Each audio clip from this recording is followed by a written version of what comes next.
Hello students and welcome again to 8th Standard English.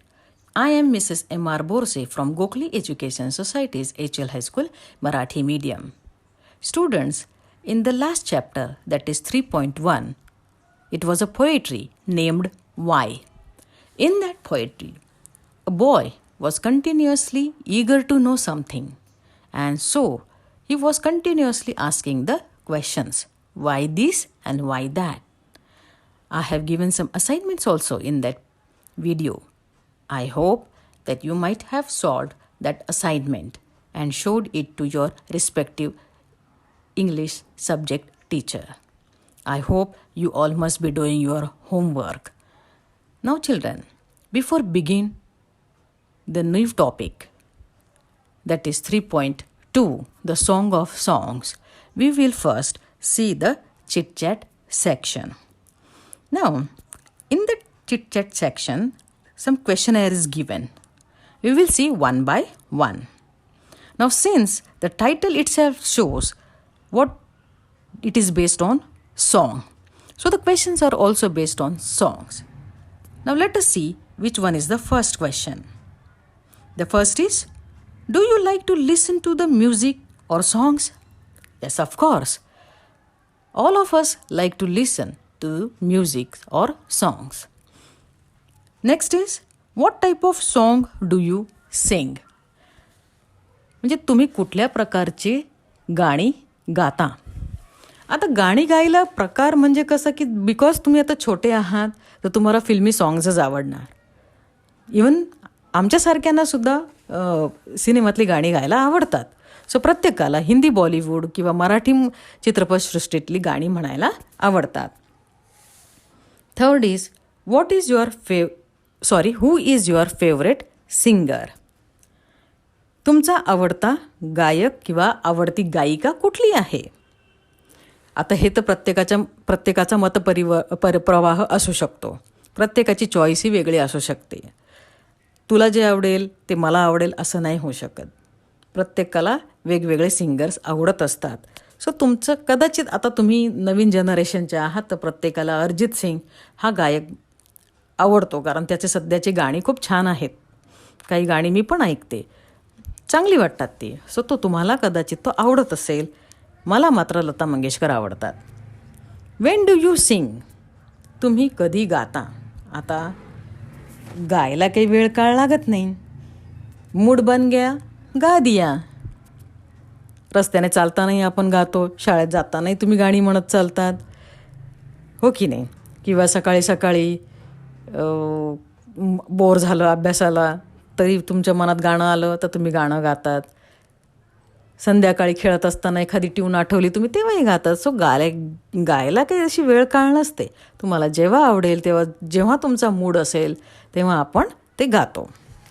आपण खुश असतो तेव्हाही गातो. मोस्टली आपण खुश असतो तेव्हाच गातो, हो की नाही? Now fifth question is, do you practice singing under the guidance of गुरु? तुम्ही एखाद्या गुरुच्या मार्गदर्शनाखाली गाण्याचा रियाज करता का? नो, आपण नाही करत. कारण आपण ट्रेडिशनल किंवा आपण असे टिपिकल सिंगर नाही आहोत. ज्याला त्याचा छंद आहे, गायिकेचा छंद आहे, असे मात्र प्रॅक्टिस करतात, गुरुच्या अंडर ट्रेनिंग घेतात. आपण काय करतो की we do not practice singing under the guidance of guru, but we listen and try to imitate. आपण ते बघून तशा पद्धतीने गायचा आपण तसा प्रयत्न करतो. Now the sixth question is, what is difference between folk music and classical music? लोकसंगीत व शास्त्रीय संगीत या दोनहीत काय फरक आहे? पहिलं बघा काय आहे, क्लासिकल म्युझिक. आता classical music is based on disciplined ragas. Classical म्युझिकमध्ये ना राग गायले जातात आणि त्याच्यामध्ये एक शिस्त असते की ती एक तान असते, ती कशी ओढायची, ती री कशी ओढायची, अंतरा मुखडा कसा गायचा, हे सगळं फार डिसिप्लिन्ड असतं. And there are strict rules of rhythm and patterns. त्याचा एक लय असतो, ताल असतो, त्याच्यामध्येच ते गायला लागतं. आणि तुम्हाला माहिती आहे का की शास्त्रीय संगीताचे सुद्धा काही फार गाजलेली घराणी आहेत भारतामध्ये. So one of those is Kirana gharana. I know is that where Bhimsen Joshi was trained under his guru. Okay, so हे जे घराणी असतात आणि त्याच्यामध्येच आपल्याला जाऊन हे क्लासिकल म्युझिक शिकायचं असतं. What is a folk music? Folk music comes from the heart. Folk music जे आहे ना ते की हृदयातनं येत असतं, मनातनं येत असतं. त्याला काही असं लिखाण नसतं किंवा त्याचे एक शास्त्रीय तालबद्धता, लयबद्धता अशी त्याला काही नसते. आपल्या मनात आलं, शब्दबद्ध करायचं आणि गाणी गायची. Simple as that. It is the music of traditional popular music style of the region or community.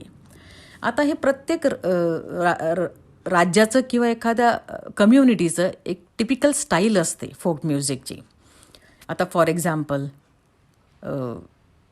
Folk म्युझिकला आपण म्हणूया की जसं की महाराष्ट्राचे लावणी आहे, कोळी गीत आहे, त्याचप्रमाणे पंजाबचा भांगडा आहे, गुजरातचं गरबा आहे, दांडिया आहे, हो की नाही. तसे असे प्रत्येक प्रांतामध्ये त्याचं स्वतःचं एक फोक डान्स आहे.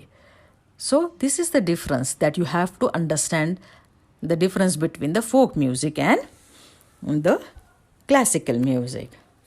Now come to the next one. Write down the names of 5 to 6 Indian musical instrument and those used in the western music. म्हणजे 5 ते 6 भारतीय व पाश्चात्य वाद्यांची नावे लिहायची आहेत. म्हणजे जेव्हा एखादं गाणं संगीतबद्ध होतं त्यावेळी काही वाद्यांचा वापर केला जातो. मग त्याच्यामध्ये भारतीय आणि पाश्चात्य असे वाद्य आपल्याला व्हेरीफाय करायचे आहेत, त्याच्यामध्ये डिफरन्शिएट करायचं आहे. So there is some chart given over here आणि त्याच्यामध्ये इंडियन म्हटलेलं आहे. तर इंडियन इन्स्ट्रुमेंटमध्ये कोणकोणते इन्स्ट्रुमेंट येतात बघा. तबला, शेहनाई, सितार, मृदंगम, सारंगी, फ्ल्यूट अँड हार्मोनियम. वेस्टर्नमध्ये काय येतं? Drum, piano, harp, guitar, violin, keyboard and cello. So children, these are some various instruments of the Indian and Western culture, children, that are being used in the music when they play it. तुम्हाला त्याच्यातले बरेचसे नावं माहिती आहेत. So do one thing. You draw a picture of all these musical instrument and show it to your teacher. Okay? And your teacher will give you the marks to that project. Consider it as a project work, children. Okay? So do it. Let me see how many of you do and draw the beautiful picture of all these instruments. Try to paint it also. Okay? Come to the second one, children. A rag or raga is a music piece of Indian classical music which is sung or played in a fixed combination of 5 to 6 basic musical notes. From any significant musician or to the internet, write down the names of any 5 ragas and on what occasion they are best sung. याचा अर्थ असा होतो की तुम्ही एखाद्या गायक, संगीतकाराकडून किंवा इंटरनेटवरून कोणत्याही 5 रागांची नावे मिळवा आणि ते केव्हा किंवा कोणत्या प्रहरी गायले जातात ते लिहायचं आहे तुम्हाला. ओके? नाऊ फर्स्ट कॉलममध्ये राग म्हटलेलं आहे, दुसऱ्या कॉलममध्ये ओकेजन म्हटलेलं आहे. म्हणजे समजा पहिला राग जो आहे राग मलखांस, तो कधी म्हणतात? तो लेट नाईट म्हणजे रात्री म्हणतात. Now let us see. Raga Bhairavi in the morning, राग पूर्वी इन द आफ्टरनून, राग मारवार इन द इव्हनिंग, राग कल्याण इन नाईट, राग काफी एनी टाईम. सो हे जे काही 5-6 राग आहेत मी तुम्हाला सांगितलेले आहेत ते तुम्ही प्लीज त्याचा चार्ट तयार करायचा आहे आणि तो तुम्ही लिहायचा आहे. Okay children? हे सगळं तुम्ही वर्कशीट कंप्लीट करायचं आहे तुमचं आणि तुमच्या टीचरला दाखवायचं आहे. Now children, let us come to the main part of the lesson. Come on page number 60, 3.2, the song of songs. I will read the paragraph one by one and I will give the explanation. You please go through the paragraph and try to read the lesson, children. As I read, you too do the practice of reading the lessons. Now come to the first paragraph. Slowly, gently, the exhausted musician laid his tanpura on the carpet. The exquisite strains of Rag Darbari still vibrated within the hall. Emperor Akbar looked up, his eyes lit with admiration. "Wonderful," he said. "Superb.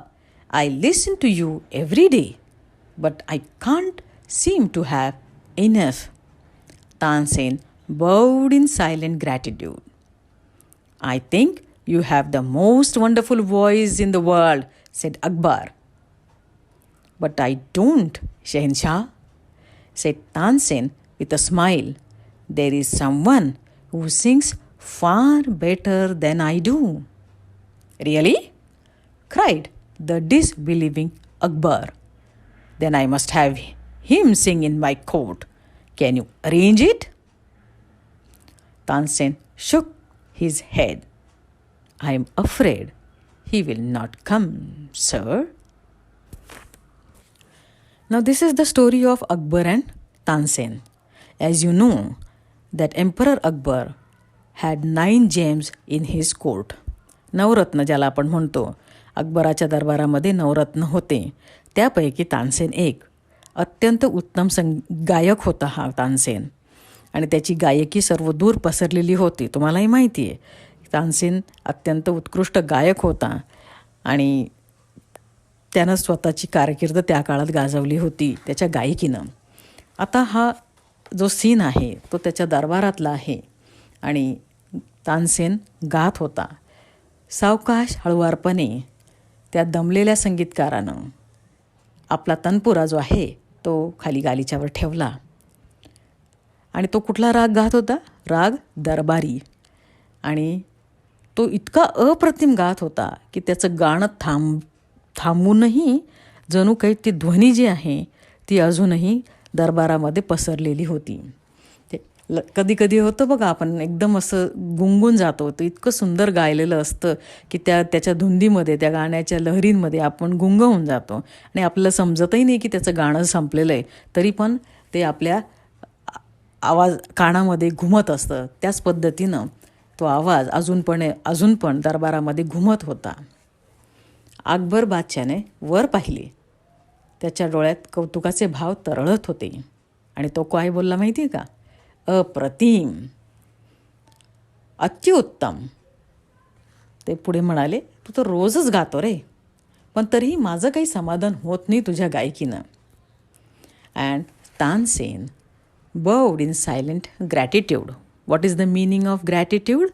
कृतज्ञतेने मान झुकवून, है ना. शेवटी बादशाह आहे. बादशाहसमोर कोणी असं वरतोंड करून बोलेल का? नाही ना. तसंच आहे ते. तो अगदी शांतपणे दरबाराची रीतरिवाज पाळून मान लवून आणि छानपणे त्याने उत्तर दिलं. "जगातील सर्वात सुंदर आवाज आपला आहे असे मला वाटते," असं अकबर बोलला त्याला. पण मग तानसेन पुढे काय म्हणतो? "शहेनशाह, पण मला तसे काही वाटत नाही." तानसेन हसून म्हणाला, "माझ्यापेक्षा कितीतरी पटीने जास्त सुंदर गाणारे कुणी आहे." He was telling Akbar that I am not the best singer, but there is someone other than me who is one of the best singer rather than me. जेव्हा तानसेन असे बोलले की माझ्यापेक्षा दुसरं कोणीतरी गाणारं आहे, तेव्हा बादशाहला आश्चर्य वाटलं आणि तो म्हटला, "खरंच? तुझ्यापेक्षा अजून कोणीतरी गाणारं चांगलं आहे? मग तू त्यांना इथे बोलवण्याचं प्रयोजन करू शकतो का? तुला ते शक्य आहे का?" तर अगदी नम्रपणे तानसेनने मान हलवली आणि ते बोलले की मला नाही वाटत की ते येतील असं. "I am afraid he will not come." "What? Not even if he hears that the emperor himself had summoned him?" "No, not even then." This reply would have enraged any other emperor, but Akbar was different. "Very well, Ustadji," said Akbar, smiling into Tansen's half-scared eyes. "If he doesn't come, I shall go to him myself. Will you take me to him?" "Yes, sir, provided you do not come as the emperor of Hindustan." नाव इथे त्यांचं conversation काय चाललंय ते बघा. जेव्हा अकबर म्हणतो की तू please त्याला बोलवू शकतो का, तर अगदी पोलाइटली तानसेनने सांगितलं की नाही, ते येणार नाही. मला डाऊट आहे की ते येतील की नाही. मग बादशाह म्हणाला की हिंदुस्थानच्या बादशाहने बोलवलं असं सांगितल्यावर येणार नाही. मग तानसेन म्हटलं की नाही, तरीसुद्धा ते येणार नाही. मग इथे सांगा, एखादा बादशाह असतो जो आहे, त्याला किती राग घ्यायला पाहिजे होता. मी बादशाह असूनसुद्धा माझं म्हणणं तो ऐकणार नाही, असा कोण आहे? अरे इथले गल्लीतले छोटे छोटे अधिकारी आणि नगरसेवक इतके रुबाब करतात हे तुम्ही पाहिलं आहे. त्यांचं ऐकलं नाही की किती रुबाब करत असतात, किती दांडगाई करतात. पण शेवटी बादशाह एकच होतो, सगळे बादशाह नाही होत. हीच ती अकबराची क्वालिटी होती की त्याला राग आला असता, त्यानं स्वतःचा त्यात घमेंड केली असती ना की मी बोलवतोय तरी येत नाही आहे. पण असं काहीही न करता अकबर काय बोलला की ठीक आहे, चल ते नाही येत ना आपल्याकडे, मग आपण जाऊयात त्यांच्याकडे. आणि तानसेन तर घाबरला होता की मी तर नाही बोललो आहे, आता बादशाह आहे, केव्हा रागही भरेल काही सांगता येत नाही. त्याच्या त्या घाबरलेल्या नजरेकडे बघून बादशाह बोलला की ते जर आपल्याकडे येत नसतील तर आपण त्यांच्याकडे जाऊया, मग तर चालेल ना. पण तानसेन म्हटला की yes sure sir, we can go to him. पण एक अट असेल की तिकडे गेल्यानंतर तुम्हाला जर तिकडे जायचं असेल तर तुम्ही हिंदुस्थानचा बादशाह म्हणून जाऊ नका, तरच ते कदाचित तुमचं ऐकतील. And it was decided that Tansen and Akbar would go to the person who was much more better singer than Tansen. I shall go as a humble lover of music. मी तिकडे संगीत प्रिय असणाऱ्या व्यक्ती असं म्हणूनच जाणार आहे. संत Haridas was the man Tansen had spoken of. He had been Tansen's music teacher and he lived the outward life of a hermit. When Tansen and the emperor reached his hut, he was busy with his daily chores. When they asked him to sing, he smiled but said firmly, I am long past the age for singing. Even his favorite pupil could not persuade him to sing to change his mind. नाव असं decide झालं की बादशाह एक संगीतप्रिय व्यक्ती म्हणून जाणार आहे आणि तरच ते तुमच्यासमोर येतील. ही अट बादशाहनं मान्य केली आणि ते दोघेजण त्या व्यक्तीकडे गेले. So what was the name of that man? त्या व्यक्तीचं नाव काय होतं? संत हरिदास.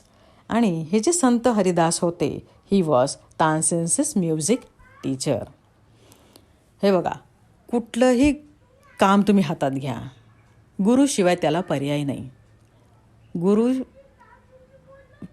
गुरुशिवाय तुम्हाला काहीही शिकता येणार नसतं. पण तानसेन जर मोठा सिंगर होता तर त्याला तरी कोणीतरी गाणं शिकवलं असेलच की नाही. So Sant Haridas was his music teacher and he had taught Tansen a music. But now this days he was not singing. खूप दिवसापासून त्यांनी त्यांचं गायकी बंद केलेली होती आणि ते आता एक साधं जीवन जगत होते. तानसेन आणि अकबर जेव्हा तिथे पोचले तेव्हा ते त्यांचे रोजचे कामं करत होते. ते शालीनपणे हसले, शांतपणे हसले. आणि जेव्हा तानसेनने त्यांना गायला सांगितलं तेव्हा त्यांनी सांगितलं की प्लीज तुम्ही आमच्यासाठी गाणं म्हणा ना. Now children, when they both went to Haridas, they requested him to sing the song. But Sant Haridas very politely and with a smiling on a face said, I have left it long back. आणि आता माझं ते वय पण राहिलं नाही आहे गाणं म्हणायचं. So in spite of telling him lot many times, Haridas refused to sing. आणि ते सिंगिंग त्यांनी काही केलं नाही, त्यांनी गाणं म्हटलंच नाही. त्याचं असं होतं की त्यांचा किती पण प्रिय शिष्य येऊ द्या, त्यांनी किती त्यांना आग्रह केला, किती फोर्स केला, तरी ते कधीच गात नसायचे. पण ही जोडी कुणाची होती? तानसेन आणि हरिदासची होती. But Tansen knew how to get round him. He offered to sing before his guru and he made a deliberate mistake. That's not the right note, Tansen cried his teacher, amazed. What has happen to you. बरं, आता तानसेनना माहिती होतं की त्याचे गुरु कसे आहेत आणि गुरूंनाही माहिती होतं की तानसेन कसा आहे. सो गात नाही आहे का, मी सांगूनही ऐकत नाही आहे का, बरं तुम्ही नाही गात ना, मग मी गातो. आणि तानसेननी त्यांच्यापुढे गायला सुरुवात केली. पण गाताना तानसेन एक करत होते, ते मुद्दाम चुका करत होते. काय करत होते? चुका. आणि मग ते गुरु म्हणायचे की अरे हे हे हे this is not the right note, ही ताल तू बरोबर नाही गायलेली आहेस, ही तान तू मला खरं म्हणजे संगीतातलं फार कळत नाही, पण तरी मी सांगते की हे जे काही तू गातोयस हे काही बरोबर गात नाही आहे, हे चुकीचं गातोयस, तुला झालं काय, असं काय गातोय. Tansen did not seem to understand his teacher and he made the same mistake again. Exasperated, Sant Haridas took his tanpura from Tansen's hand and sang the right note. Then he went on to the next and the next. Now, here मी मगाशी जसं तुम्हाला सांगितलं की तानसेन मुद्दाम चुकीचं गात होते. So तानसेनला गुरुचे म्हणणे समजले नाही आणि त्यानं पुन्हा तीच चूक केली. संत हरिदास वैतागून तानसेनच्या हातातून तानपुरा घेतला आणि त्यांनी योग्य सूर लावला. मग ते त्यापुढे आणि आणखीन पुढे गात राहिले. Now because he got very irritated. Exasperated म्हणजे काय, इरिटेटेड अँड अँग्री, राग आला त्यांना आणि मग ते घेतलं आणि त्यांनी गायला सुरुवात केली. The music spread across the forest like the first glimmer of dawn or the fragrance of jasmine. Both Akbar and Tansen listened to him as if they were hypnotized, and the emperor realized that Tansen had spoken the truth. He had not known that music could be like this. He had certainly never heard anything like it before. त्यांचे सूर साऱ्या अरण्यात चहूकडून पसरले, एखाद्या पहाटेच्या पहिल्या किरणासारखे किंवा जाईच्या फुलाच्या सुगंधाप्रमाणे. अकबर आणि तानसेन दोघेही मोहिनी घातल्यासारखे भारावून ऐकत राहिले. आणि बरं का मुलांनो, तानसेनच्या बोलण्यात तथ्य होते हे अकबरच्या लक्षात आले. संगीत हे असे असू शकते हे त्याला माहीतच नव्हते. त्यानं असे काही यापूर्वी कधीही ऐकले नव्हते. Come to the next. As they walked back, the emperor suddenly broke his silence to ask Tansen, "Why can't you sing like him, Ustadji?" Tansen smiled. "Shehenshah, I sing at your command, the command of the emperor of Hindustan. But Guruji sings for one who is master of even kings, God. His music springs from the depth of his soul, free and unasked for. How can I expect my music to be so beautiful and divine?" Now, see, फार सुंदर प्रश्न विचारला अकबराने. परत जाताना बादशाने शांततेचा भंग करीत अचानकच तानसेनला विचारले. काय प्रश्न विचारला बघा. "उस्तादजी, तुम्ही का त्यांच्यासारखे गाऊ नाही शकत?" कोणी गुरुची तुलना करू शकतं का? शिष्य आणि गुरुमध्ये फरक हा असणारच की नाही. तानसेन हसला आणि त्यानं बादशाला अत्यंत अप्रतिम असं उत्तर दिलं आहे. त्यानं काय सांगितलं आहे बघा. "शहेनशाह, मी आपल्या हुकमावरून गातो, हिंदुस्तानच्या बादशाच्या हुकुमावरून. I sing in front of the emperor of Hindustan on the command of emperor of Hindustan." पण माझ्या गुरूंचं तसं नाही आहे. गुरुजी राजांचाही जो स्वामी आहे त्याच्यासाठी गातात. मग राजांचा स्वामी कोण आहे? राजांचाही गुरु कोण आहे? Who is the almighty? It's a god, ईश्वर. आणि ते ईश्वरासाठी गाणे गातात. त्यांचे गाणे त्यांच्या अंतरात्म्यातून येते, मुक्तपणे आणि स्वच्छंदीपणे. मी माझे गाणे त्यांच्याप्रमाणे सुंदर आणि दैवी किंवा अलौकिक असेल अशी अपेक्षा कशी करणार? बरोबर आहे की नाही? एक साधं आहे.